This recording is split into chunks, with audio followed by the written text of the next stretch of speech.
She only wanted to enjoy a peaceful afternoon in her own neighborhood, but that peace was stolen in an instant. What started as a simple walk home turned into a nightmare when an entitled neighbor decided to police her very existence. With a single reckless act, she unleashed pain, humiliation, and outrage without realizing the storm that was about to follow. Because the woman she targeted wasn't just any neighbor. She was the wife of a man who had dedicated his life to protecting the country. And when the truth came out, this act of cruelty exposed more than prejudice. It exposed the dangerous arrogance that still lurks behind closed doors. It was an ordinary Saturday afternoon. The sun was shining brightly, and the neighborhood felt alive with the sound of children playing, dogs barking, and lawnmowers humming in the distance. For many, it was just another weekend. For Angela, it was a rare moment to breathe. She had spent the week working long hours, balancing her job and caring for her young daughter. That afternoon, she decided to take a short walk down the street, enjoying the quiet break she seldom got. Angela was the kind of woman who carried herself with quiet strength.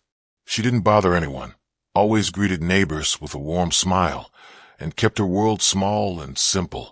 She wore comfortable clothes, her hair tied back, and carried nothing but her phone and keys.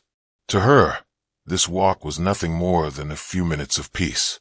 But in neighborhoods like hers, peace wasn't always guaranteed. The homes were lined with identical fences, manicured lawns, and unwritten rules that seemed to hover in the air. Rules enforced not by law, but by people who felt entitled to dictate, who belonged and who didn't. Angela didn't know it yet, but as she turned the corner onto her own street, her life was about to collide with one of those self-appointed enforcers. A woman who carried not just disdain in her heart, but also the arrogance of power she thought was hers to wield. And in the minutes that followed, Angela's walk would transform from ordinary to unforgettable, leaving scars that would take far longer than a Saturday afternoon to heal. The woman was already outside when Angela passed by. Her name was Linda, but everyone knew her as the HOA Karen. She was the kind of neighbor who believed the entire neighborhood was her personal kingdom. She monitored lawns, trash cans, parking spaces, and even the way people decorated their porches. And when it came to Angela and her family, the only black family on the block, her vigilance became hostility. As Angela approached, she could feel Linda's eyes on her, sharp and unwelcoming. She tried to ignore it, focusing on the warmth of the sun and the sound of leaves rustling in the breeze. But Linda stepped forward, blocking her path. "You don't belong here," Linda snapped, her voice cutting like broken glass. Angela paused, startled.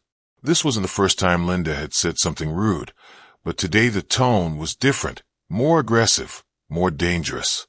Angela calmly explained that she lived just down the street, gesturing toward her house. But Linda didn't want explanations. In her mind, Angela's presence alone was a violation. The confrontation escalated quickly. Linda's accusations grew louder, drawing the attention of neighbors. Windows cracked open, curtains twitched, and a few people stepped onto their porches to watch. Angela's heart pounded, not out of fear for herself, but for what her young daughter might see if she came outside at the wrong moment. Then, without warning, it happened. Linda pulled a small canister from her pocket and sprayed pepper spray directly into Angela's face. The searing pain was immediate, burning her eyes, her skin, her lungs. She gasped, stumbling back, tears streaming uncontrollably as she tried to wipe her face. The crowd gasped. Some shouted in shock. Others pulled out phones, recording. Linda stood there, chest heaving, convinced she had protected the neighborhood from an intruder. But Angela wasn't an intruder. She was a homeowner, a mother, a professional woman who had worked hard for everything she had. And as she struggled to see through the blinding pain, her mind raced, not just with the injustice of this attack, but with the knowledge that her husband would soon learn what had happened. Her husband, Marcus, was not just any man. He was an army lieutenant, a leader who had trained soldiers, faced combat, and defended freedoms that people like Linda took for granted.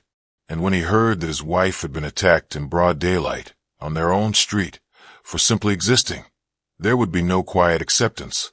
The neighbors whispered, phones recorded, and sirens wailed in the distance. The stage was set for a confrontation far bigger than one woman's arrogance. It was about to become a reckoning. The police arrived quickly, lights flashing, sirens echoing off the identical houses. Officers stepped out of their vehicles, surveying the scene. Angela sat on the curb, her eyes red and swollen, while a neighbor tried to comfort her with a wet cloth. Linda, however, stood tall, pointing toward Angela with the same arrogance that had driven her to attack. She was trespassing, Linda insisted, her voice shrill. She doesn't even live here. The officers glanced between Linda and Angela, clearly skeptical. But before they could respond, another vehicle pulled up, a dark SUV with government plates. The door opened, and Marcus stepped out in full uniform. He had been on his way home from the base when he got the call. The sight of him silenced the crowd. He walked with calm authority, his eyes locking on his wife before shifting to Linda. His jaw tightened, but his composure never cracked. He knelt beside Angela, his hand steady on her shoulder before standing tall again. "This is my wife," he said firmly, his voice carrying weight. "This is our home." And she was attacked for simply walking on her own street. Linda's face drained of color. The realization hit her. Not only had she assaulted her neighbor, but that neighbor's husband was a U.S. Army officer. The very authority she thought she had suddenly shrank to nothing in the presence of real honor, real service, and real strength. The officers moved in, handcuffing Linda as the crowd looked on. Phones recorded every moment, ensuring her actions would not be forgotten or excused. For once, her shouts carried no power. The air was heavy with silence, broken only by the sound of Angela's quiet breathing as she leaned against her husband. What Linda had tried to erase was now undeniable, and the truth stood taller than her arrogance ever could. In the days that followed, the neighborhood couldn't stop talking. Videos of the incident spread quickly online, drawing outrage from far beyond their quiet suburban streets. Angela received support from strangers, from advocacy groups, and from fellow military families who knew the sacrifices her husband had made. Linda, once so feared as the self-appointed enforcer of neighborhood rules, became a symbol of reckless prejudice. She faced charges for assault, and her reputation crumbled in the very community she once controlled with intimidation. For Angela and Marcus, the incident left scars, both physical and emotional. But it also left something stronger, a determination to speak out, to ensure that what happened to them wouldn't happen quietly to someone else. The truth was undeniable. Racism isn't always hidden in the shadows. Sometimes it shows itself boldly, carelessly, believing it will be protected by silence. But silence was broken that day, and in its place came truth, accountability, and a reminder that dignity cannot be taken by force. It stands even in the face of cruelty. As we reflect on Angela's story, one question lingers. How many more families must endure moments like this before real change takes root? If this story moved you, don't let it pass by quietly. Share it, talk about it, and let it remind us of the fight still ahead. And if you want more stories that shine a light on these truths, make sure to like, comment, and subscribe.